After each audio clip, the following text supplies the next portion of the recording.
These long dog days of summer, I mean, we just made it through a heat wave. Mama was parched through this heat wave. I was hitting up Dunkin' every single day, and I will continue to probably for the rest of my days, but especially this summer. Dunkin' is helping everyone stay cool this summer with its lineup of refreshers. These drinks are packed with bold, fruity flavors and served ice cold. It's amazing. Dunkin' refreshers are the perfect afternoon pick-me-up. I like to start my morning with them personally, and then sometimes I go back for a second one because I'm just feeling crazy. They come in a variety of delicious flavors, including fan favorites mango pineapple and strawberry dragon fruit. And then for a limited time, there's black cherry and there's pink pineapple. I'm going to tell you something right now, and it's a bold claim, let me tell you, but I stand behind it. Pink pineapple will change your life. It is so good. It has me feeling like I'm sitting in a pool, resort side, just living, honey. It's so yummy. Try your favorite flavor with green tea, sparkling water, lemonade, or Dunkin's all-new limeade. I haven't tried the limeade yet, but I'm going to. Usually I get my drinks made with green tea and occasionally lemonade, but I do really like the green tea. Or if you don't want to build your own, try one of Dunkin's curated refreshers like the Cherry Lime Ricky or the Ultimate Pink Daydream. The Cherry Lime Ricky, scrumptious. I could drink like 3 of these a day. They're so freaking yummy. Head to Dunkin' today and find your favorite refresher. Dunkin' refreshers contain less than 1% fruit juice. Limited time offer. When it comes to online college, Southern New Hampshire University is so good, it's scary. Listen, the facts don't lie. SNHU has degree programs that fit your goals, online classes that fit your life, and real support at every step. And if that wasn't enough, they've got some of the lowest online tuition rates in the U.S. This is an airtight case, you guys. Visit snhu.edu/morbid to get started. That's snhu.edu/morbid. Every good detective needs a partner to support them on important cases. Think of a State Farm agent like your sidekick, there to help you along the way in your search for coverage. State Farm can help you choose the coverage you need, whether it's for your home, car, boat, or even RV. With so many options, it's nice knowing you have help finding what fits for you so you can get back to solving all of life's bigger cases. Go to statefarm.com or use the award-winning app to connect with a local agent and get a quote. Like a good neighbor, State Farm is there. Hey, weirdos, are you guys ready for a live stream event, baby? Well, join us on May 1st at 4 p.m. Pacific, 7 p.m. Eastern for a special live stream event presented by our friends over at Audible. Catch it on Wondery's Facebook, YouTube, and Wondery.com/morbidlive. Hey, weirdos, I'm Ash. And I'm Alaina. And I'm Jordan. And this is Morbid.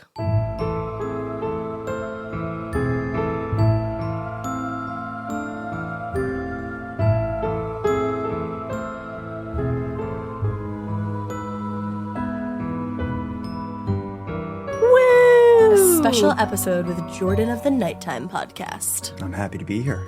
But we just wanted to let you know that the content that we are going to be sharing today is a bit explicit. E for explicit. E for explicit. You don't want those kiddos in the car for this one. Not this one. So Jordan, you have quite a tale to tell us today. I dare say the craziest story that's ever been told on Morbid. And that's set, like, there's high expectations coming into this podcast, but I think I got one for you. I think you do. we both agree in unison. We do, as always. But before we get into the glove guy, though, I'm always curious in this sort of thing. It seems like every town in the world has their own little like urban legend story that's maybe true, maybe isn't. Maybe it's a weirdo. Maybe it's some odd thing that happened. Is there any in your town? Either of you? We did have one. We do, but we can't tell I won't say who it is. Obviously, I won't say. But it was like a guy that everybody had all kinds of crazy stories about. When in reality, I'm pretty sure it was like just an old guy who had been through it. Yeah. And was probably, dealing with like mental illness of some kind. Okay. But of course, kids are kids.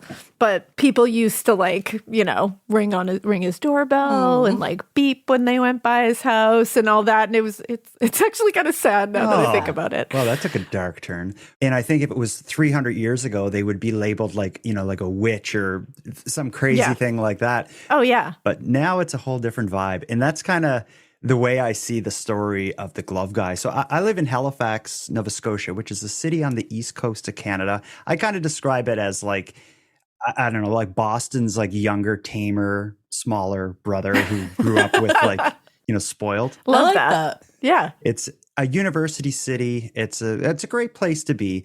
But since I've been here, I moved here in 2001, and I remember one of the first stories I heard, and I should contextualize it by saying when I moved to Halifax, that was kind of like me coming to the big city. So I expected, crime and danger. One of the first stories that I heard that kind of made me feel weird is people saying, like, if you go downtown at night, you got to watch out for the glove guy.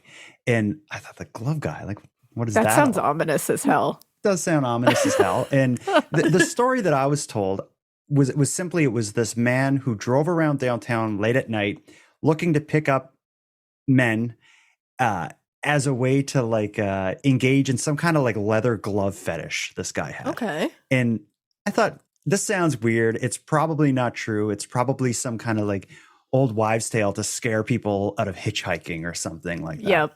So that's kind of like the background of how this whole thing starts. But it was very like common knowledge. Like people talked about this guy all the time. I would hear it and thought, there's no way that's true.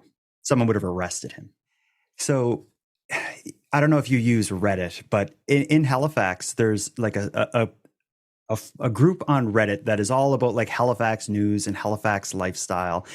And a post was made to the Halifax Reddit that it was the headline or the title of the post was something like "Warning to Men of Halifax, late night glove salesman."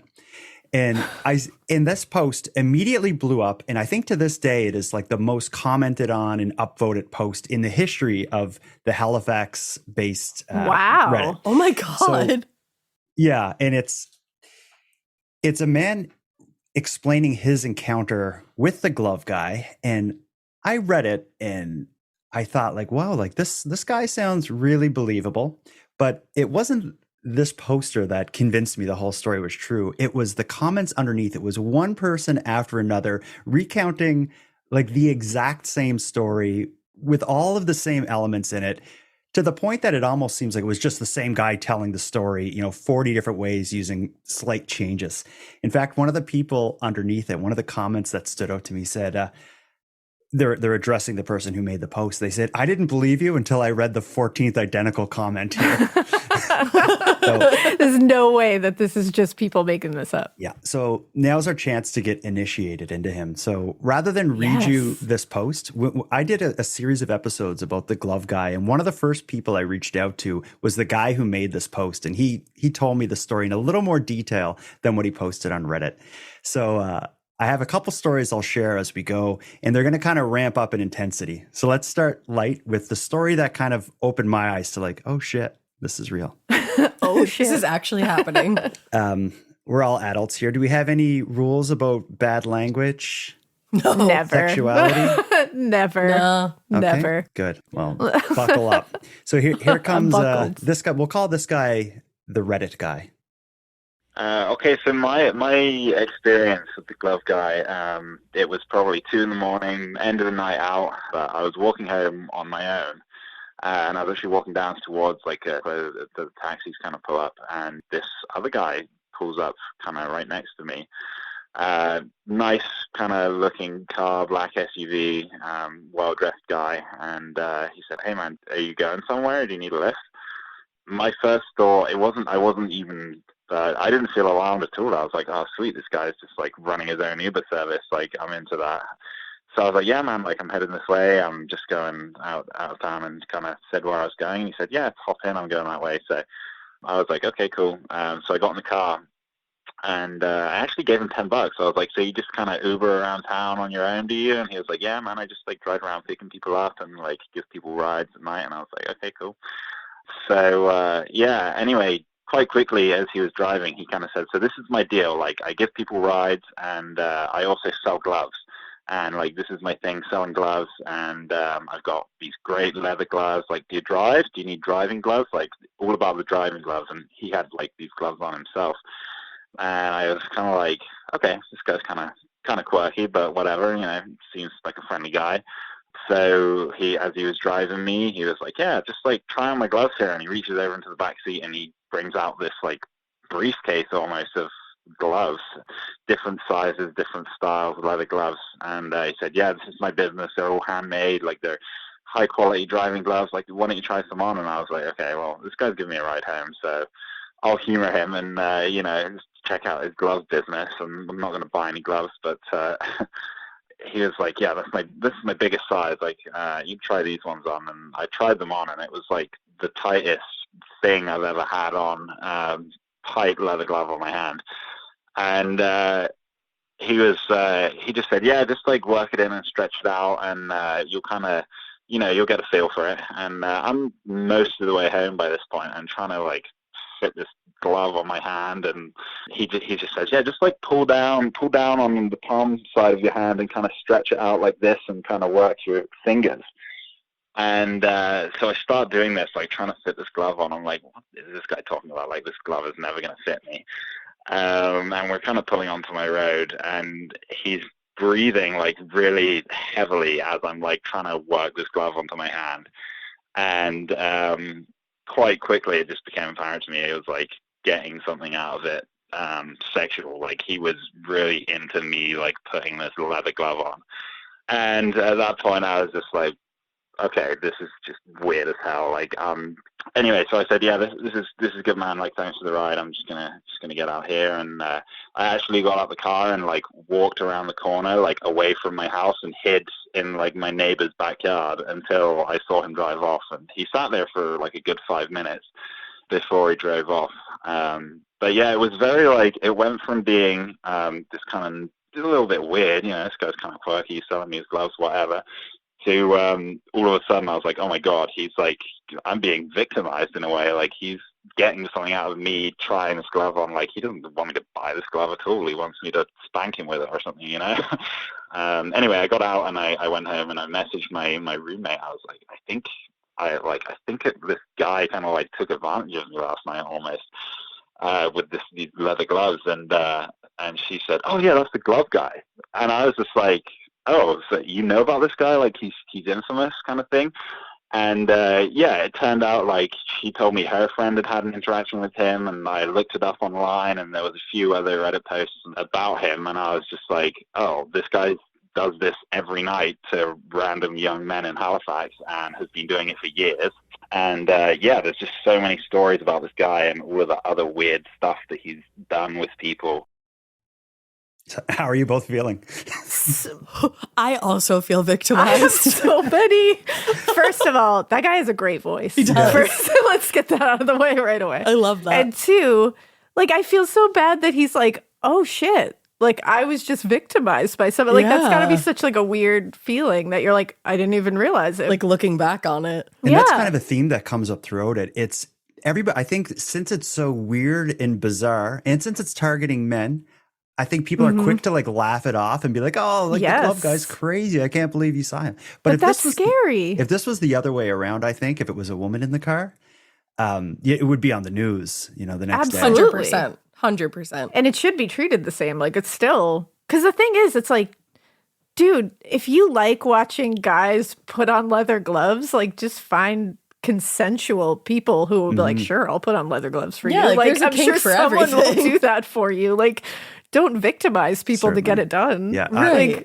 No kink shaming at all. But exactly. Consent is kink so shaming, important. no, but like, get a consensual person. That's the thing. You're bound to find someone somewhere. Yeah, and now in this story that I just shared, we've only dipped our feet into how crazy this is going to get. This is easily the most innocuous of the stories that we'll share. Which is what wild. happened when I read this guy's story, I'm like, I'm going to do a podcast episode about it. Like, this is, too much. And I thought, I'm not going to like try to figure out who the glove guy is and dox this guy. I wanted to stick with kind of like the legend of the glove guy and hear what, the different experiences people had with him. So the way I did that was I put a post up on my Facebook page with a picture of his business card, because he actually gives people a business card that has like a phone number and a picture of gloves, I think. And I said, put a picture of that up, and I said, like, have you had an experience with the glove man? If so, email me. And I put that up, say like 7:00 at night. I woke up the next morning, I look at my phone, and it was like, I'm not even exaggerating, it was like 60 emails from people Oh my all God. telling the exact same story. Like, here's what happened to me. Oh my God. And that's when I realized, like, oh man, like I stepped in it. I got a story on my hands. So what I did was I just arranged interviews with as many people as were willing to talk to me. And just like we're doing it now, they were all Zoom interviews. So I'd like, I could see their faces. And I just have to mention that because the guys that came on the show and told me their story about their encounters with the glove guy, every one of them were like big, tall, dark hair, handsome. It looked like I was interviewing like one after another, like a professional hockey team or something. Wow. So the glove guy has a type, is what you're saying. So clearly. Yeah, it was like, I wish I could share the photos because as you look at the guys, you're like, oh my God, that's like, a bunch of like kind of male models or something. Yeah, like clearly picking a certain kind of guy. Mm-hmm. Oh my God. Are you brave enough the to fact that he had start to- getting into it?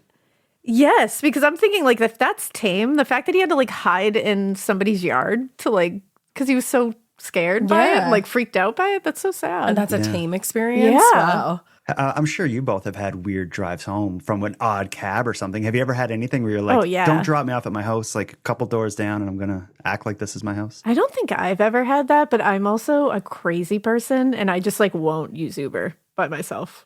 I don't know that I've ever, I've never Ubered by myself. I won't do it by myself. That was like the one thing that me and my friends were pretty smart about. Yeah. And I never Ubered back to my own house. I Ubered to other people's houses. Yeah, so there's that. Yeah, but I think women have that ingrained in them. Don't go home alone. Don't get in a cab alone. We're guys, that's not as much the thing. And and I don't know if you can tell from that message, or I don't think he said it specifically. At the time that all these stories were set, we didn't have Uber in Halifax. It was like outlawed or whatever. So we had actual cabs.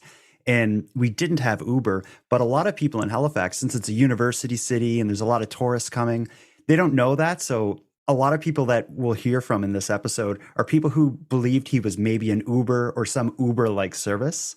But that So makes you sense. feel like you can trust it, and especially as like a big male. Right. You're like, yeah, I'll get into this Uber. And he said too, it was like a nice car, a nicely dressed man. You don't expect it to get that weird. Yeah. And that's another side of this. The stories we're going to hear, it's always a nice car, but it's a different car. And I don't know for sure, but I believe they're all rentals, is my understanding. Interesting. Oh, that's interesting. An odd way to spend every weekend, but Yes. here we go.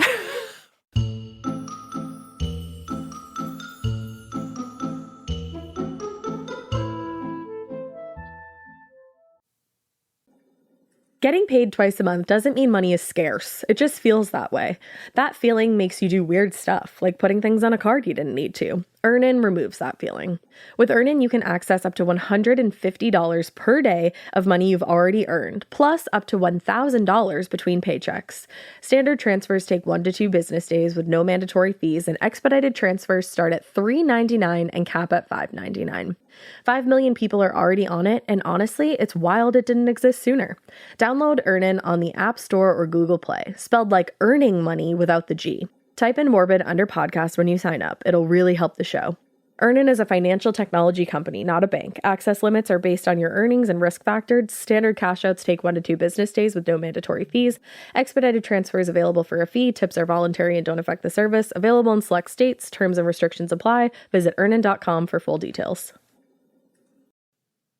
Every good detective needs a partner to support them on important cases. Think of a State Farm agent like your sidekick, there to help you along the way in your search for coverage. State Farm can help you choose the coverage you need, whether it's for your home, car, boat, or even RV. With so many options, it's nice knowing you have help finding what fits for you so you can get back to solving all of life's bigger cases.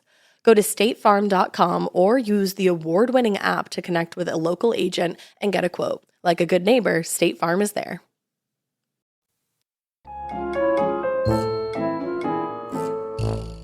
So we heard from the Reddit guy, which was the first guy that kind of the whistleblower from my point of view. But let's move on to hear from. He is someone, he was visiting Halifax from a neighboring city. And again, we have a busy nightlife here. So we have a lot of people coming to Halifax from out of province. I think he was coming from New Brunswick, which is like the next door neighbor province. Here's what happened to. So I was downtown with some of my buddies. They're down studying at Dal and SMU. So we were out at out at a bar and having a couple of drinks. I wasn't really feeling it, so I thought I'd take off and go get a Willie's Poutine. I got my Willie's Poutine, and I was on my way back to my buddy's place. It's about a 20-minute walk, so I was on my way, and all of a sudden this black Jeep pulls up beside me, and Buddy puts down the window and yells out, "You need to drive." So I kind of looked at it for a second. I was like, "Are you a cab?" And he's like, yeah. So I was like, "Oh, perfect. Yeah, sure. I'd love a drive." And wasn't my smartest decision, but I drunkenly believed him. So I hopped in, and I told him that I only had like $10 on me. He's like, "Yeah, no, that's fine. Don't worry about it." I was like, "Okay." So I threw in the GPS, and I was just directing him. And the drive to my buddy's place was fine. It was whenever we got there that it got weird. He's like, before you leave, you got to try on my gloves." And he was like falling over his words. He was very like intense. And he's like, "You got to try on my gloves." And I was like, "Gloves?" He's like, yeah, no, I make gloves. You got to try them on. I was like, "Okay, all right, man, I'll try on your gloves." So he digs in the back seat, gets this big box full of gloves, and he gives me this real small pair. And I got holes in the knuckles, these leather pair of gloves. And I was like, "I don't know if it was going to fit me, man." He's like, no, just pull them on. Like, they'll fit. I was like, okay. So I tried putting these gloves on, and of course they didn't fit. I was like, "All right, man, like, I can't put these on. They're not going to fit me." And he's like, "All right, I got another pair. Just wait 1 second. Just wait 1 second. He's getting more and more kind of intense. And he reaches in the back, and he gets another pair of gloves. And before he hands them to me, he sniffs them, and he's like, "Oh, it's good leather. I make these gloves. They're really, really good quality gloves. Like, I make them. They're really good leather." I was like, "All right, man." Like, I was at this point, I was getting pretty sketched out. I was drunk, and it really sobered me up at this point. This weird interaction with him. So I was like, "I'll try on these gloves, but then I'm taking off, okay?" So I put on one of the gloves, and I was like, "Yeah, man, it's a nice glove. It's definitely good leather, I'm sure." And he's like, "You got to put the other one on." I was like, no, I got a pretty good feel for it. Like, I think that's good. I got to take off. My buddy's probably wondering where I am. So I took off the glove, made sure that the door was unlocked, and then just took off. Did he say like, "All right, see you later"? Or was it the kind of thing where you just like walked away as he was continuing to try to get you to put the gloves on? He really wanted my business afterwards. He's like, "Oh, take my card. Like, you can get a hold of me." He gave me his card. He's like, "If you ever want gloves, like, feel free to call or email." He's like, "I got a website. Like, I sell all across, free shipping across the world." And I was just like, this guy's nuts. But did you get a sense that, like, he was getting something from seeing you struggle to put on the glove or anything? Like, did you feel like... No, he was getting really excited, and he was having a hard time talking. Like, just me, like, trying to put on the glove, like, I could just feel him watching me. Like, I don't know how else to explain it. Like, he was staring intensively, watching me try to put these gloves on. I felt pretty dirty and unclean. Like, I actually went inside and washed my hands right after. Like, he made me pretty uncomfortable. And again, like, you wouldn't have known anything about Glove Guy not being from Halifax. What did you say? But your buddies are here. Like, what did you say to them, and how did they react? I never heard of him ever before, and I walked into my buddy's place, and I was like, "You'll never believe what just fucking happened." They're like, "Did you get picked up by Glove Guy?" I was like, "Yeah, he picked me up." And then they kind of gave me a recap of who he was and, like, how he's been around and stuff for a while, and I would have believed them if they told me otherwise. So basically the exact same story, right? Yeah. And I love how everyone's just like, "Oh, that's Glove Guy." It's like Bigfoot. They're like, he's like, "Oh my God, this like hairy guy just high-fived me in the woods." And they're like, "Oh, that's Bigfoot, of course." Like, it's the same thing. Yeah. Like, everybody's just like, yeah, it's him. And the stories as they came through to me, all of them kind of had that same format. Like, I wasn't sure. I was walking alone from downtown. I was drunk. I wasn't sure if he was a cab or not. And he was kind of vague about it. The drive seemed normal. The gloves start. The gloves are too small. Always. And then there's usually one little element that mixes it up, though. Like in that story with, I think the element that was unique was the smelling of the glove, and I think that is really creepy. It's heinous. that adds a little I bit hate to that it. so much. It's also like he walks in and says to his buddies like, oh, holy shit, this just happened. They're like, oh, it's Glove Guy. Yeah. If someone is visiting you, maybe tell them beforehand about this Glove Guy. So like, we probably should have let you know. Just so you know. Yeah. And that he said he felt like dirty, I like very know. unclean. I'm like, because so many like women a lot of times like will describe that Yep. feeling when like a man usually does something very uncomfortable in your presence and you're Yep. like, ew, I felt dirty. And to hear a man say that, like, oh, like I don't know what this feeling is. I feel weird. It's Yeah. like, there It's it is. certainly unique. It's not something the average guy would have experienced. I can't think of many times, if any, that I would have had that kind of experience. But for a woman, like being catcalled or whatever, Yeah. it's like you've all been through it. And I think again, that's a part of why people resort to, when they've have an experience with Glove Guy, they resort to finding kind of the humor in it. Like the stories we've heard so far, there's a lot of like chuckling and laughing. Yeah. But if this was a Right. woman in the car with him and the same thing was reversed, they would not be laughing. No, but it's the same thing. They're doing the same thing that a lot of women who go through uncomfortable situations do, which is like, you put it on yourself, which is like, I feel dirty. And it's like, well, you didn't do anything. Like, you're like, but you end up feeling like it's somehow like shameful for you. Yeah. And Somehow. the laughing, I think, is just in a way Uncomfortable, like, I don't and know like- what this feeling is. like a trauma response. Like, let's make this a little bit of a joke because I don't want to like really go into it. And it's like the whole, this isn't something usually men talk about or experience. And if they do experience it, they don't talk about it. So it's like, I think they're feeling like, oh, like I don't know how to express this. Right. Are you surprised, like, given the two stories we've heard so far, he hasn't got like the shit kicked out of him yet? Because that's kind of where I'm surprised that hasn't happened. Yeah. I kind of am, but then you see why, because these people are just so confused. And I think that's Just, yeah, part like, of it for what? this guy. Yeah, and so far these men seem like they're just the kind of men that are like kind of people who are like, okay, like I don't know, like you're a little weird, but I'm just gonna leave. Like they don't seem like they seem like they're just- more just like confused. They seem like than nice anything. guys. Yeah, We're just like, what the fuck? but I'm surprised he didn't pick up the wrong person. That would I bet you it's happened. turn around. I I'm haven't sure heard it from that has. person, but I bet you it's happened. you have to think. Yeah. Yeah, let's get to the next one. This one is interesting because it's a guy named who's a DJ around Halifax, but he was familiar with the Glove Guy story. So when he got in the car and it started, he knew what was going on. So he got to kind of play with it a little bit. Oh, Ooh. man.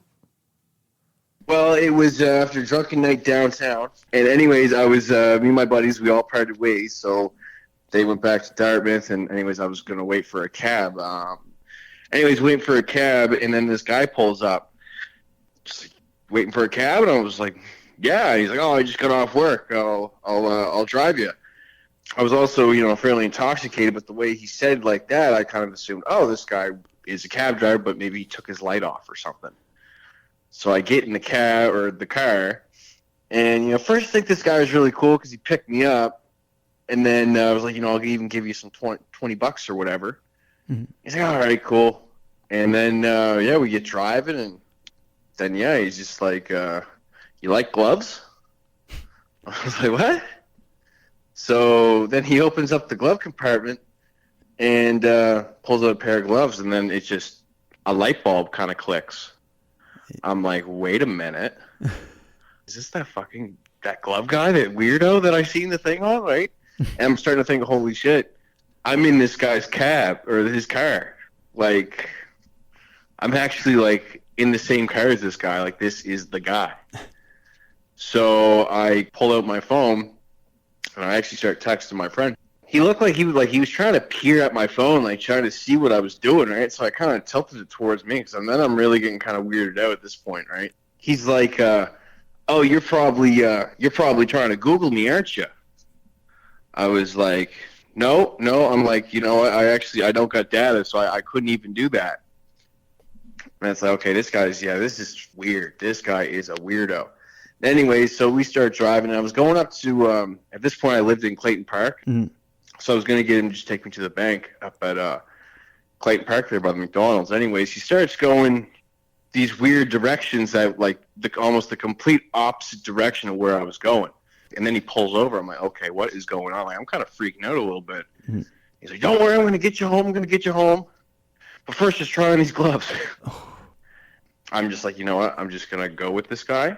I'm just going to fucking do what he says, make him happy, because I felt like for a minute I was in like Jeffrey Dahmer's car or something, right? Mm-hmm. And I'm putting the gloves on. He's like, yeah, see, just stretch it just like that. Yeah, just pull it back. Yeah, nice like that. Yeah. Yeah, he's sort of like kind of breathing heavy and shit, right? It was really weird. I'm thinking at this point, like, is this guy like getting off to this right now? Because he seems to be enjoying me, watching me put these gloves on. And then I see this paddy wagon drive by. I'm thinking, is this my chance? Do I just get out the car and just run to this cop? Like, I don't know what to do right now. And he, takes the gloves back, and then we keep going. So then he, starts driving, start going up towards Clayton Park. So I'm like, okay, we're going the right direction. Cool. So I'm just trying to make conversation, just whatever, Then, he's like, yeah, try on these gloves. I'm like, no, all right, no, try them on. So I put the gloves on. I'm like, okay. Yeah, these feel really nice. Yeah. So I take them off, and he's like, no, keep them on. All right, no, keep them on. So I just keep them on, and we get to the bank. And then, so I was like, yeah, I'm right back. I'm going to go get your money. He's like, oh, no, keep the gloves on. Keep wearing them. I was like, no, man, I'm going to the bank. It's 5 o'clock in the morning, and you want me to wear sketchy leather gloves? I'm like, no. Like, that's sketchy. I was thinking maybe this guy will think that, I'm suggesting that someone might think I'm trying to rob the place or whatever. I don't know, right? Mm-hmm. Just trying to make up any excuse at this point. I don't want to keep your fucking gloves. I don't want to necessarily piss him off and say that. Mm-hmm. I'm trying to be nice about the situation. So anyways, he's like, okay. So I get out and, I go and grab $20 at the thing. I could have just took off running, but I'm like, no, I told this guy, give him $20, give him his 20, and, he'll leave me alone. When I came back to the car, he's just like went and unlocked the passenger side door. I was like, no, roll down the window. Like, here you go, man. Here's a 20. Give yourself a good night. He's like, all right, man, you too. So he's like, do you want to ride? I'm like, no, I'm good. I'm going to walk from here. So, I was like, there's no way I'm leading this guy back to my apartment. And walk up the stairs. I'm looking behind me, and the guy's still there. So as soon as I get up the stairs, I just take a left, and just run. I just start running down the street. And then I got home and I messaged my buddies. I'm like, you are not going to believe what the happened to me. And it's a shame people who listen to your podcast aren't able to see your face's reaction to stuff. I know. We are recording this. We should post a couple of these. We definitely should. Because it's also, he just said that he was like, you know what, I'm just going to go with this to not piss him off. The amount of times we have done that. Thing that many people can relate to, but especially a lot of women can relate to. Like, I don't want to piss this person off, so I'm just not going to say anything, or I'm just going to go with it. It's like a survival avoid instinct. Confrontation a little bit, or at least avoid kind of ramping it up to that you don't want to moment set it where off. you're like, no. Mm-hmm. Right.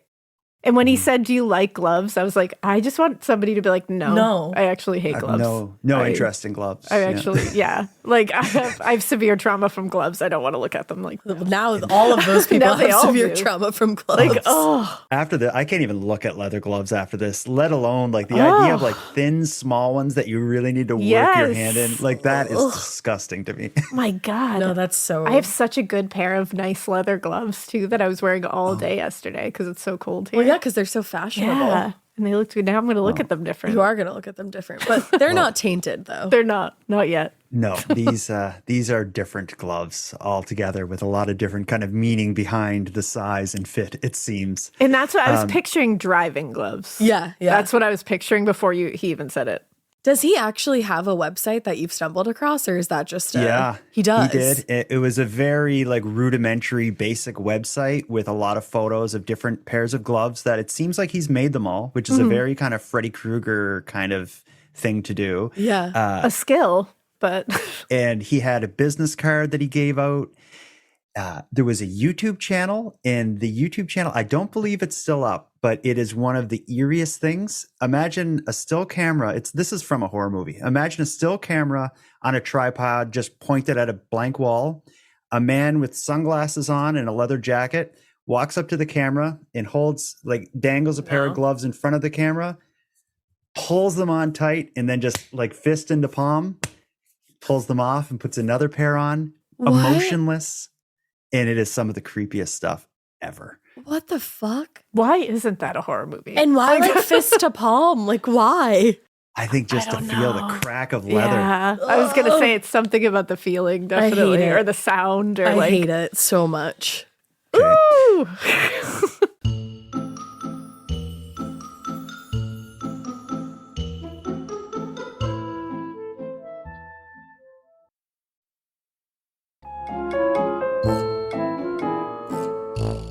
Well, buckle up. We are about to get into, well, maybe not the dark. Well, obviously it's the second darkest, but this story that we're about to share, I'm going to use the name Craig. This guy, I disguised his voice a little bit and give him a fake name. That was a part of the deal. But his experience with the glove guy is completely nuts. And this is where, at the end of this, we're going to have to make a tough decision about the future of Morbid, because there's a short recording of Glove Guy that we can choose to play or not. Oh my God. Oh man. It's like a choose your own adventure. choose your scare. Reader beware. We'll get into it. First, let's hear Craig's completely unhinged encounter with Glove Guy. You ready? Yes. No, but yes. Yes. So I was just having a regular night downtown with my buddies. Long and short of it is I wind up walking home alone. It's chilly out. I'm only wearing a short sleeve shirt. So I'm trying to flag down any cab that I see. All of them are zooming right past me when all of a sudden the black SUV kind of just pulls up next to me.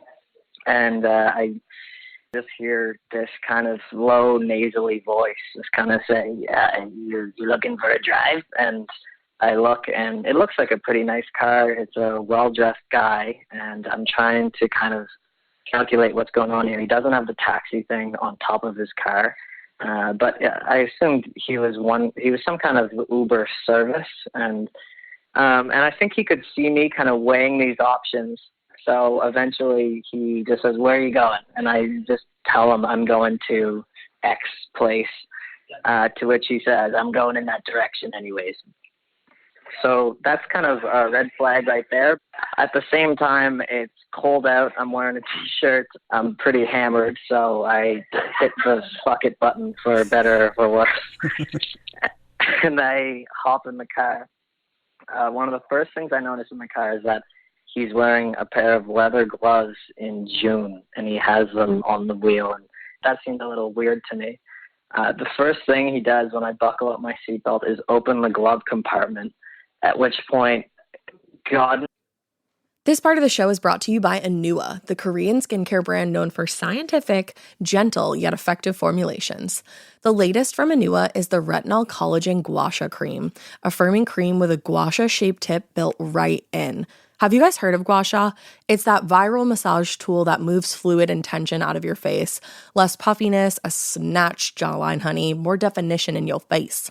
Retinol firms and reduces fine lines, and collagen keeps your skin plump and structured. This cream has both of those things, arguably the most optimal combo for that snatched, lifted look all in one step. I am obsessed with the Gua Sha cream.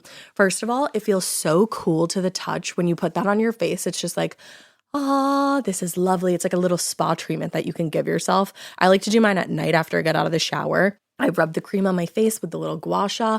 I'm sculpting that jawline, honey. I got it on the cheekbones. And actually, I had a facial the other day, and the lady doing my facial, the professional, she said, do you use a gua sha at home? And I said, I do. And I said, how did you know that? And she said, I didn't have those little bumps in my chin or different areas like that. So she could tell that I was using the gua sha. And I said, oh my God. I just feel like I wake up less puffy in the morning when I do it the night before. But you can do it whenever you want to. I, 10 out of 10, recommend this product. The Anua Gua Sha Cream Value Set is available at anua.com, already discounted. Use code MORBID for an extra 10% off. That's ANUA.com, code MORBID. The Sherwin-Williams summer sale is here. Get 30% off select paints and stains or 35% off their newest product, Emerald Symmetry, July 17th through the 27th. Whether you're looking to refresh your interior or your exterior, they've got the colors to bring your vision to life. And with delivery, getting everything to your door is easier than ever. Shop online or visit your neighborhood Sherwin-Williams store. Retail sales only. Some exclusions apply. See store for details. Delivery available on qualifying orders. Knows how many pairs of gloves spilled onto my lap. It was like they were packed to the teeth with these leather gloves that all just spilled onto my lap. And he almost frantically starts requesting that I start trying them on. And he's pulling out specific pairs saying, try these on. I'm kind of hesitant at first. Like, what is going on here? And he reassures me by saying, oh, I'm a glove salesman. Here's my card. I'm a glove salesman. I'm kind of like, okay, I don't give a shit. Let's get me home. Then, just take me home. So I try on the first pair, and he starts driving. They're a little too small. He doesn't even seem to give a shit about the road. He just seems very fixated on my opinions of these gloves, and he's very intently watching. We get a little further down, and he offers me a bottle of Coke, like this pre-opened bottle, and I'm going to call it like a murky, orangish, beige, brown color. So instead of drinking it, I open it and smell it, and it smells like it's more liquor than alcohol, honestly. So I hand it back to him, and he just kind of I think he said something like, I'm not trying to roofie you, like in his nasally voice, and then he grabs the bottle, and as proof that he wasn't trying to roofie me with one hand on the wheel, he just takes a giant slug of his bottle that he has. At this point, kind of like, oh, shit. Like, what is going on? This middle-aged man has me in his car, and he's flying down the street, drunk driving, going a little bit over the speed limit. This is the time when I start considering, like, okay, I'm bigger than this guy. Like, I'm not exactly a small dude, and this guy's, I could definitely, I'd feel comfortable in a confrontation against this guy. On the other hand, he's got his hand on the wheel, and he's driving way over the speed limit. God knows what's going to happen if he veers off into something. I'd say to him, like, that was my house, and his response is, do you want some Coke? And I'm like, what? And he opens not the glove compartment, pun intended, the middle thing in between the seats. He pulls out a very significant amount of cocaine and asks me if I want some of this. I say pretty much no, because as far as I'm concerned, this dude's trying to knock me out so that he can do some kinky shit with me in a leather dungeon that he has back at his place. So I say no to that, and before I know it, we're heading into the south end of Halifax, and this is when I start weighing the pros and cons of, do I try to take out this guy? I'm bigger than him. At the same time, he's got cocaine in this compartment. He's wearing gloves. In any case, I chose not to do that based on the fact that I didn't want him to veer into a tree. I didn't want to get stabbed in the neck with a needle and wake up with a gag ball in my mouth. So I messaged a friend instead, and I just kind of said to them, I need you to call me right now. And I got them to fake that their house might be broken into, and they were afraid. And they were only about a block away. So he grudgingly kind of agreed to drop me off. Shit was getting very weird at this point. But he stopped the car, and before he let me out of the car, he kind of locked the doors on the car. And those locks that disappear. Instead of just going down, they disappear. Mm-hmm. He had those locks. And that's kind of a oh shit moment when the locks disappear. And then he kind of just looked at me and just said, okay, we should get each other's number. Put your number in my phone. And my first thought is, okay, I'll just give this weirdo one digit off and I'll be good to go. And he just says, it is weird. I can't emphasize how weird his voice was, but okay, and I'm going to call it to make sure it's the right number. And then I'm like, oh shit, this is This is really getting weird, but I'll just do anything to get out of this goddamn steel box on wheels so I'm away from this dude right now. So I enter my real number in his phone, just thinking that as soon as I get out of the car, I'm going to block this number. I enter my number. He calls it, which is creepy as shit. It rings, and he lets me out of the car. But as soon before I even got up the steps of my friend's house that I was at, I just blocked his number right away. So that, for me, I assumed that was going to be the end of the story. I mean, I've got it in the back of my mind that he knows the general vicinity that I live, but I'm not too worried about it based on the fact that I blocked his number. It sounds like he does this on a weekly basis, so I think I'm going to be okay. Mm-hmm. And then in the weeks that followed, I started receiving calls from unknown numbers at around 4 or 5 in the morning on only Saturdays and Sundays. And eventually it starts to dawn on me, I'm like, oh, shit. I know this guy is blowing up my goddamn phone. So I just kind of stomached it for a little while. I mean, obviously, if you're being woken up at 4 in the morning to an unknown number that you know is a glove salesman who probably wants to tie you up with the same leather he uses to produce his gloves, it's not the most comforting thought. But I'm going to say about 2 months into this of him calling me on a weekly basis, I finally get a voicemail.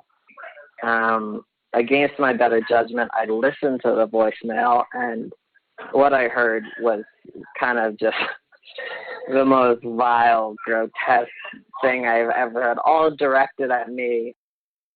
I need to hear this. Do you have it? Of course I have it. But this is the decision that you need to make. When I say, he says how vile and disturbing it is, this will be the most vile and disturbing thing ever aired on Morbid if we do this. Well, and also, that lock thing reminded me of The Collector, the Bone Collector. I don't know if you've seen that movie. The guy he picks people up in a cab, and that's how he kidnaps people. And when he will lock the doors, and when they go to unlock it, he shaved them into like little points. What? So you end up slicing your finger, and you can't open. And I immediately thought of that. I was like, oh god, that's so awful. Fucked. What I'm picturing is like the kind of lock where it's like a little like metal pin that sticks up from a hole, and when you lock it from the driver's seat, it kind of drops into the hole, so you can't grab it and unlock it yourself. Giving this guy your number and him checking it before you get out of the car is so real. But I was going to say that's happened to you. Me too. And I got caught with the no, because I gave a fake number, and they called it, and I was like, oops, I'm on silent, bye. I don't know, runs off. I've just been in the experience where they're like, and I'm going to call you. Yeah. So you're like, well, let me just give you my real fucking number then. I was like, go ahead. You're going to be embarrassed, not me.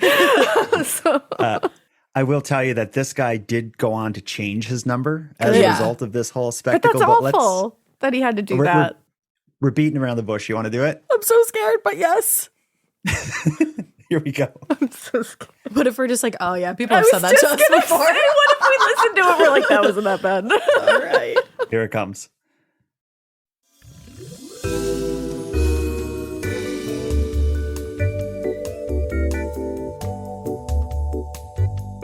Wow.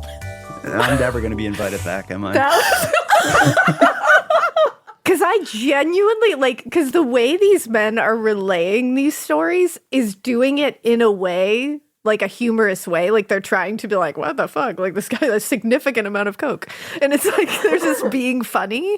But when you listen to the actual, what's happening, you're like, this is terrifying. It's fucked up. And what a traumatizing experience. Like this guy literally was trying to contemplate whether he was going to die if this guy veered off the road to kill them both, or if he could attack him if he needed to. Like these are things nobody should have to deal with. And it's like, I feel so bad. And then to deal with that afterwards. Oh, no, holy thank you. Shit. And we didn't even talk and to about get the something pop like bottle that? too. Like to pass someone a pop bottle, like have a drink of this. What where the it's clearly the fuck? wrong color of And Coke. it's just like, What? like what?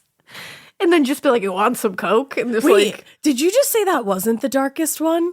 Is there still one left? Yeah. That's not the darkest one?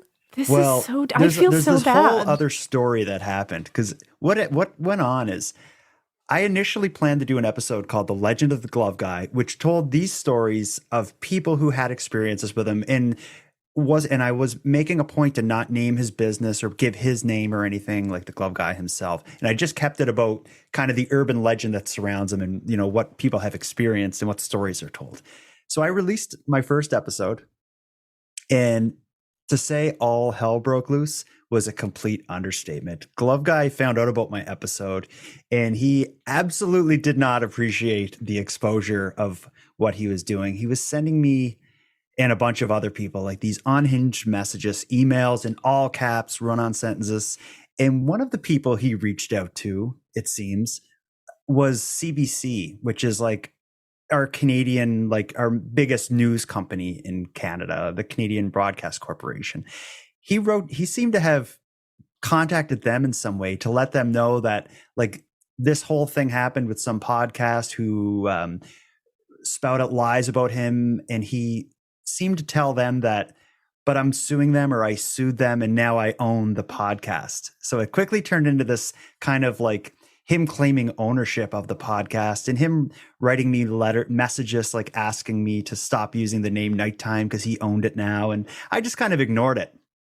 But here's where it gets wild is as this all was happening, like when I was doing the original episode, I learned that there was more to the glove guy. I found out who he was and what his business was called. And I found out that he actually did have a criminal record related to this whole late night glove stuff. Wow. But I made a point to like, I'm not even airing that in the episode because I want to keep it kind of light into the style of the way the stories are told. Yeah. But when he went to the news and he said, like, I've never been in trouble. I've, hadn't done anything wrong. I'm just passionate about the sales of gloves, and people are taking that the wrong way.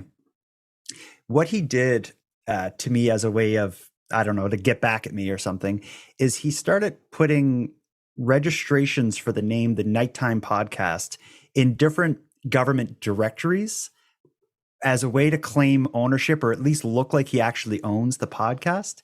And it's kind of hard to explain it, but basically in Nova Scotia, certain businesses are required to register with the government and appear in this directory that shows like the name of the business, the type of the business, and who the owner is. So he put Nighttime on there with his name, his actual name, his home address, his phone number. And he was using that as a way to say, like, here is proof that I now own the podcast, and that episode's a lie and it's going to be taken down. What? And it was bordering on extortion to the point that I called the police, and it got to the point where any email I would get from him, I was just forwarding to the police and not responding because it was just so unhinged, the stuff that I was getting. But to clear my name, or maybe because I'm petty, little bit of both. I'm going to do one more episode about the glove guy. And I did a follow-up episode that was just a way to kind of say, like, the prior versions of the stories are a bit light, and told a bit light, but it is very dark. And I had gone to the court. Actually, I wrote to the police and said, like, can you give me any information about this guy? And they were quick to tell me there was charges against him and how to get and they explained how I could get the court documents. So I did. And I managed to get in touch with a young man who actually went to the police and went through the courts and had the glove guy formally charged. Up until the point that I released the episode, I don't think people knew about this young man or this story because, again, the version of the story that was shared is like, he seems like a harmless guy, but he's really weird. Yeah.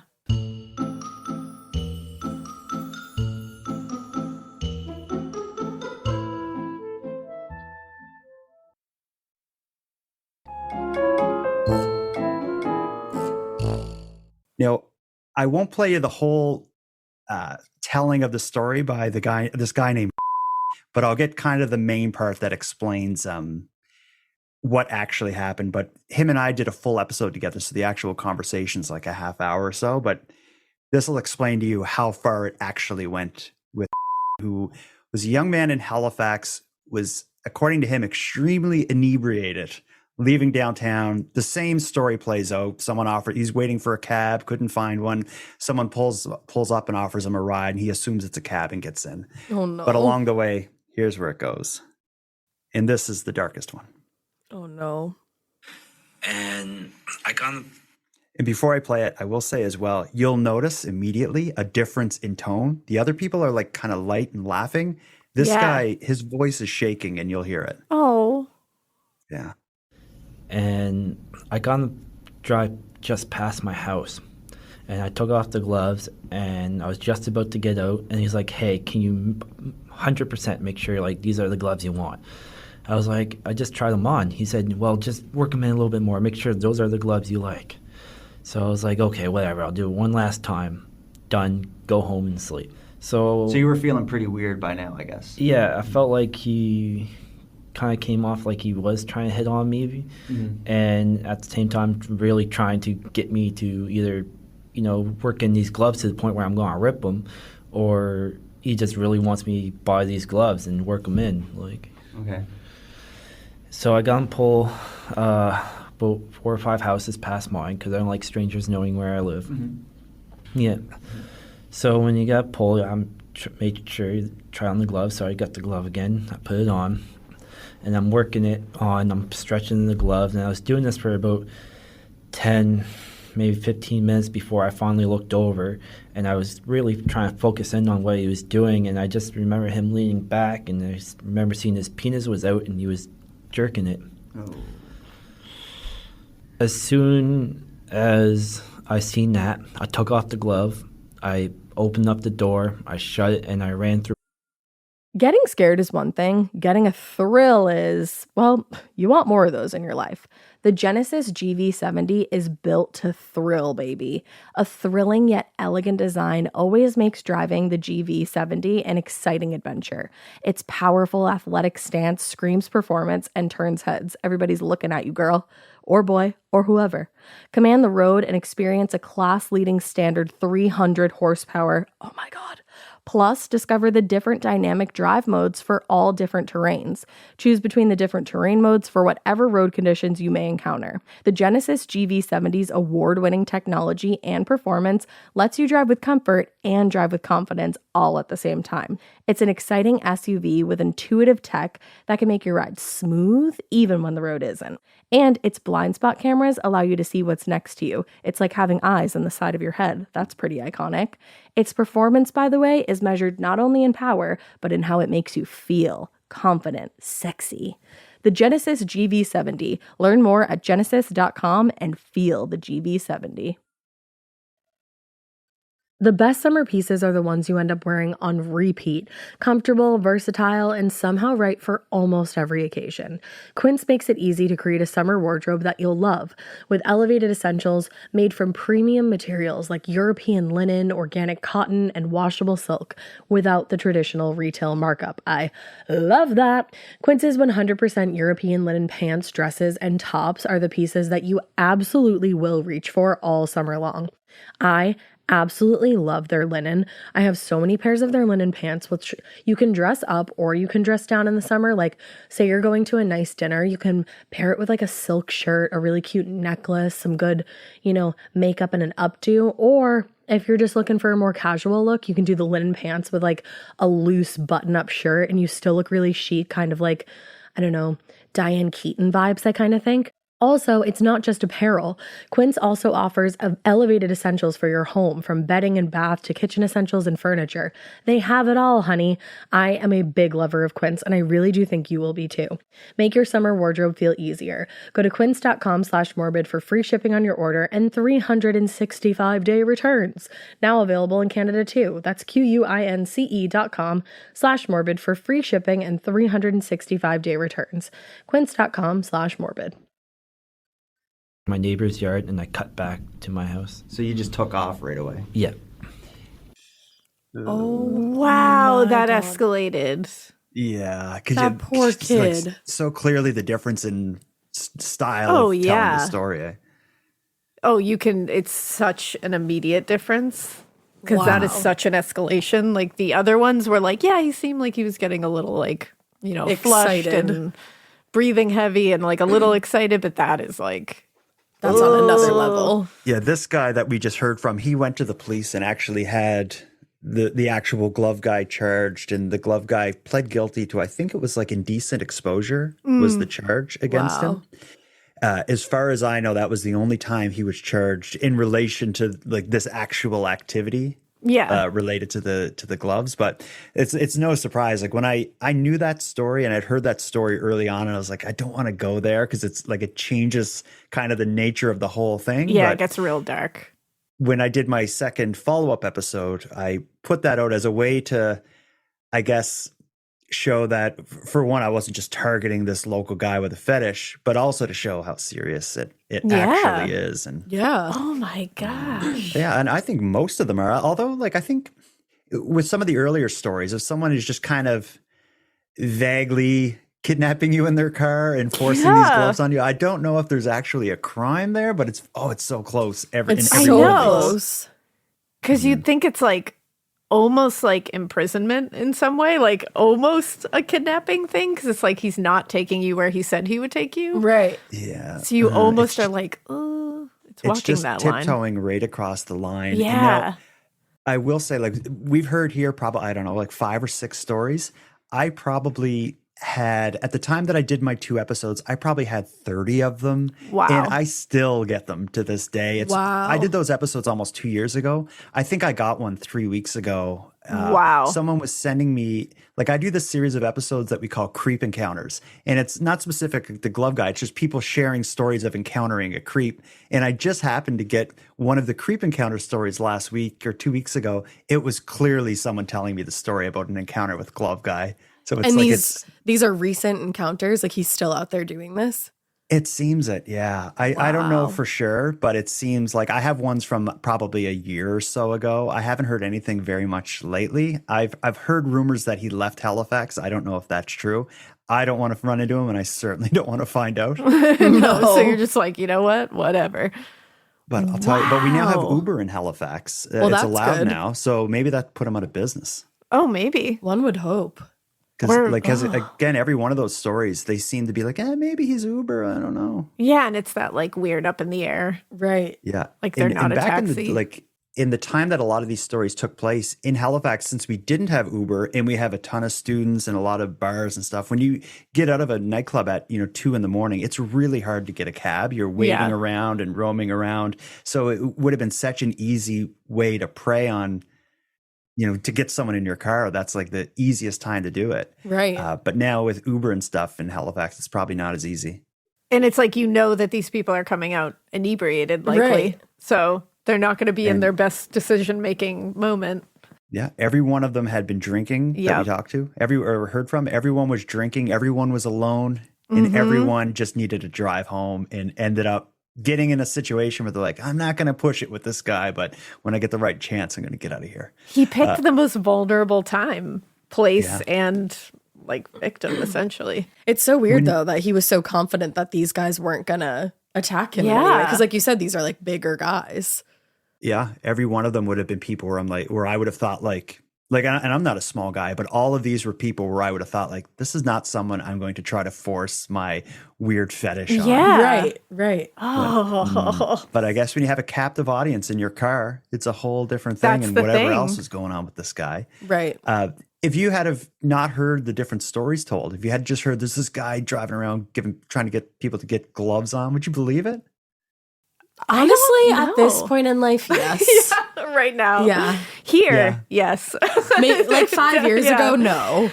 But it's so specific, too. That's the thing. Like the trying on gloves is so specific that I'm like, I feel like that has to be true. Yeah. Yeah, it's so weird because everyone, it's the exact same story. It's just the fetish simply seems to be watching people struggle to get their hand in like a glove. A leather fetish of some sort. Yeah, a very specific leather fetish. It's something very niche. Again, when forced onto someone, that is horrifying. If that's your thing, just find somebody who also that's their thing. Someone will consent to trying on leather gloves for you. Yeah. There has to be other people out there. That's like that would be a common. You would put like leather gloves. It's somewhere below high heels, but that's definitely there's a circuit. There is, but of course. It seems like that's part of it, that like they're not consenting. I know. I was just going to say, I think that's part of it, is that the power dynamic, I think, is off. part of And it. that definitely changes it all. Because there's like the locks that are like flush with Yeah. that you can't get out once I hit that. It's like the give me your number and I'm going to call to make sure you gave me your number. Like there's a power thing here. And it's fear-based for sure. Yeah. And I'm surprised not a lot is done about it. By like, again, there was the one charge laid against him, but he seems to be careful enough that he's not getting himself in enough trouble. Too far. But it's so weird, and I think that gets you a pass. And I'll tell you, like, there was that whole situation with him registering the Nighttime Podcast as a business and all these different directories. I was trying to get those listings down just in case it confused anyone. So I was dealing with the government, like contacting them and being like, here's the story, sit down for this. This is what's going on. And I couldn't get them to take the directories down. So I eventually just ignored the whole situation and stopped responding to his emails. But I did do a Freedom of Information Act request on all the communication the Nova Scotia government had surrounding the registration of a business called the Nighttime Podcast. And I got like this big package of emails from the different officials going back and forth to their lawyers being like, what do we do with this situation? And you could see every one of them, like the email would start with like, this is weird, but hear me out. This is weird, Yeah. but They didn't know what to do with it. And eventually they just did what I did and just ignored the whole thing. Well, and this is uncharted territory. it's weird too that like you did the podcast and you didn't name him, you didn't like out him in any way, and then he kind of just outed himself. Yeah. Yeah, he outed himself and went on the news talking about it. And if you read, like, if you do a Google search for like Glove Guy, Halifax, Nighttime Podcast, or Jordan Bonaparte, you'll find like there's two articles. One is on CBC and one is Vice magazine. And both of the articles include quotes from him that are some of the most insane things you've ever heard. And they include the quotes in their articles. So it's pretty clear to anyone who reads it what's going on. But man, it's something else. Wow. And is this it? Is this the end of the saga, or is there more? Do you hope so? After everything happened with the copyright registration and him coming at me, I was like, I need to get my ducks in a row because this guy is wild. So it gave me a good excuse to deal with all the business side of stuff, like getting the trademark for Nighttime and stuff. Yeah. And that's all settled. I think what's next is I'm going to do a third, maybe fourth episode about this, where I'm just going to air out the rest of the stories I have, because I have a folder on my desktop that's just been eating a hole in my desktop full of Glove Guy stories. I'm going to put them out there. And I think I'll probably do it after you release your episode, because I'm sure people will want to hear. They'll be like, brave wait a people second. will want to hear more. Yeah, I was going to say a certain subsect of people. It's good that you're putting it out there because people need to hear that this guy's out you there need to somewhere. be careful. You know? Hell yeah. That's Hell the yeah. thing. Like, I think the stories are entertaining because they're so nuts, but it is a public service. People should know. If you're going to just get in a car with a random person, again, we said this multiple times, but women are kind of taught you don't do that.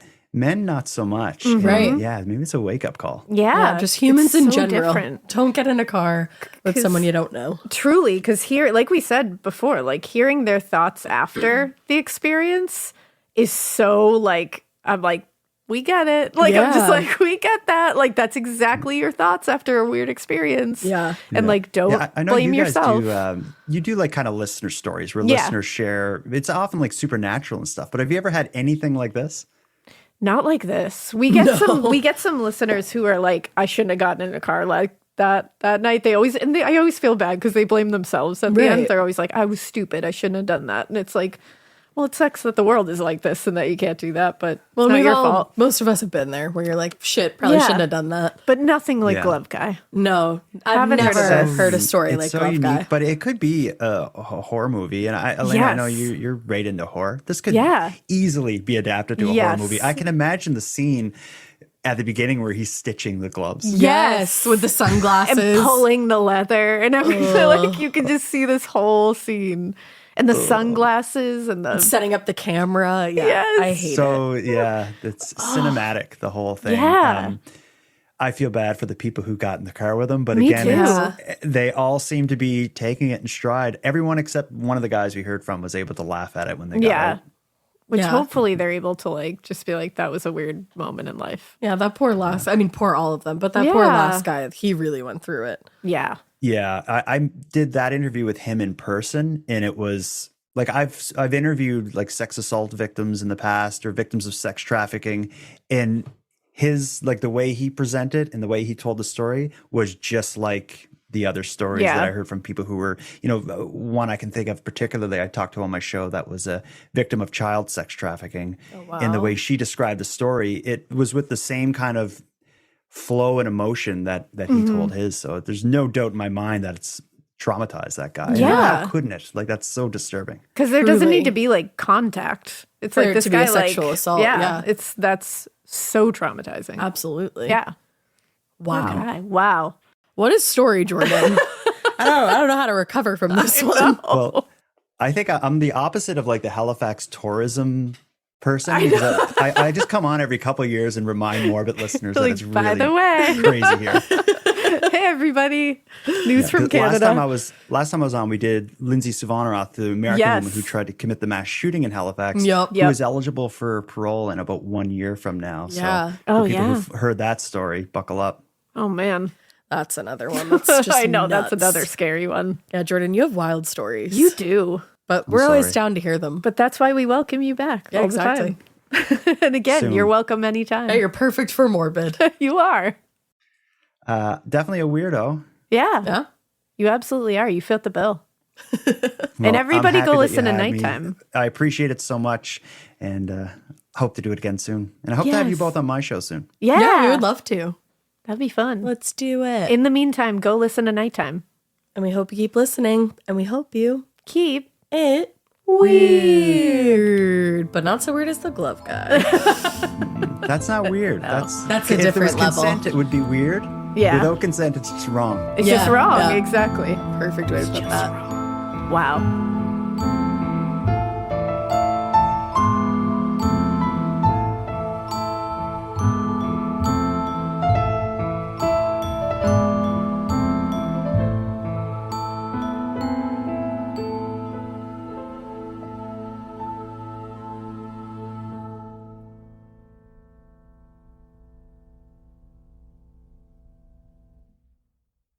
What would you do if you could get more? More dinner parties with friends. More gear for your garage band. More places to discover. What would you do if you could get more at Shell this summer with the Phil Lucky Sweepstakes? Stop by Shell, scan the QR code at the pump, and enter for a chance to win $100,000 or free fuel for a year. No purchase necessary. Ends 11:59 p.m. Central Time, August 28th. Open to U.S. DC residents 21+. Visit shell.us/phil-lucky for rules and entry details. You wouldn't take financial advice from a 72 hours in a single day alpha influencer, would you? Same goes if you're in a car accident or any accident. Who you choose matters. That's why Morgan & Morgan exists. They're the largest injury law firm in America, and they've built their reputation by actually winning cases, not just talking about it. Over 1,000 lawyers across all 50 states and $30 billion recovered. Injured? Go to forthepeople.com/podcast. That's forthepeople.com/podcast.